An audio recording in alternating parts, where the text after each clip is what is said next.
విశ్వాస్ టీవీకి స్వాగతం. నేను మీ దివ్య. మార్కాపురం జిల్లా బెస్తవారిపేట పట్టణంలో పట్టపొగలే విచ్చలవిడిగా టీడీపీ చోటా నాయకుల సహకారంతో మట్టి మాఫియా చేస్తున్న నాయకులు పట్టించుకొని మైనింగ్ అధికారులు, రెవెన్యూ అధికారులు, పోలీస్ సిబ్బంది మాకు సంబంధం లేదు అన్నట్లుగా వ్యవహరిస్తున్న అధికారులు. చెట్టిచెర్ల గ్రామానికి చెందిన అశోక్ రెడ్డి, కృష్ణారెడ్డి విచ్చలవిడిగా మట్టి మాఫియా చేస్తున్న వైనం.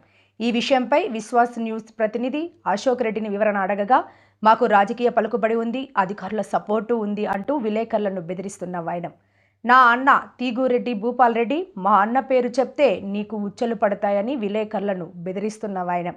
సహజ వనరులను నాశనం చేసి మట్టిని అమ్ముకోమని ఏ అధికారి మీకు పర్మిషన్ ఇచ్చారని అడుగుతున్న స్థానికులు. ఈ ముగ్గురి అధికారులపై ఆర్టీఐ సమాచారం అడగనున్న విశ్వాస్ టీవీ. వీటిపై రేపు సోమవారం స్పందనలో జిల్లా కలెక్టర్ గారికి, జిల్లా ఎస్పీ గారికి అర్జీ ఇవ్వనున్నారు.